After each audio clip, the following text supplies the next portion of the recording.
Friends, বাবুস কিচেনে সবাইকে welcome করে আজ আমি আপনাদের সামনে আরও একটি রেসিপি নিয়ে হাজির হয়েছি। আজকের রেসিপি হলো মুগের ডাল, তাও আবার বানিয়েছি প্রেসার কুকারে। খুব কম সময়ের মধ্যে ঝটপট বানিয়ে নিয়েছি মুগের ডাল। 1 কাপ মুগের ডাল নিয়েছি, কয়েকবার জল পাল্টে খুব ভালো করে ডালটা ধুয়ে নেব। ডাল খুব ভালোভাবে ধুয়ে নিয়েছি, এখন যাব নেক্সট প্রসেসে। কুকার গরম হয়ে গিয়েছে, কুকারের মধ্যে দেবো সর্ষের তেল। তেল গরম হয়ে গিয়েছে, তেলের মধ্যে দেবো ফোড়নে গোটা জিরে, তেজপাতা আর শুকনো লঙ্কা। ফোড়নটা একটু ভেজে দেবো। ফোড়ন ভাজা হয়ে গিয়েছে, এখন দেবো আগে থেকে ধুয়ে রাখা মুগের ডাল। গ্যাসের ফ্লেম একদম কমানো রয়েছে। এই অবস্থায় কিছুক্ষণ সময় নিয়ে ডাল ভেজে নেব।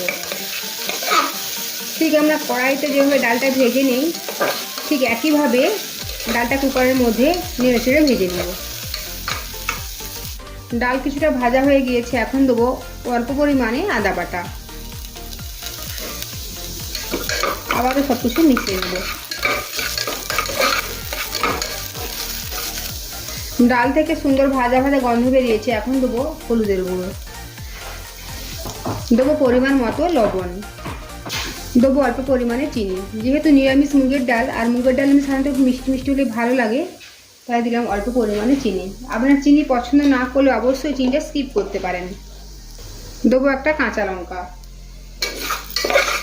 আবারও কিছুক্ষণ সময় নিয়ে ডালটা একটু নেড়ে চেড়ে ভেজে নেব, প্রায় 1 থেকে 1.5 মিনিট সময় নিয়ে।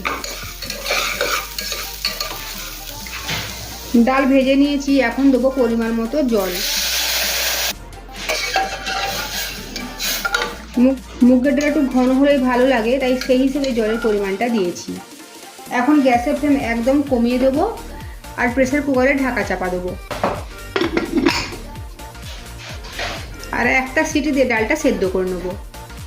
প্রেসার কুকারে একটা সিটি পড়ে গিয়েছে, তাই গ্যাস থেকে নামিয়ে নিয়েছি। এখন প্রেসার কুকারটা ঠান্ডা হতে দেবো। প্রেসার কুকার ঠান্ডা হয়ে গিয়েছে, এখন ঢাকাটা সরিয়ে নেব।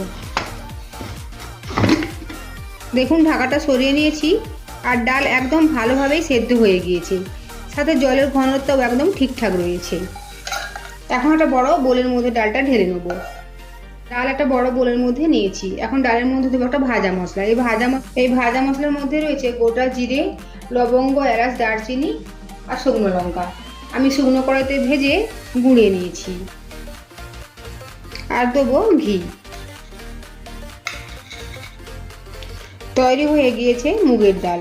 কম সময়ের মধ্যে বানানো মুগের ডাল গরম গরম ভাতের সাথে পরিবেশন করব।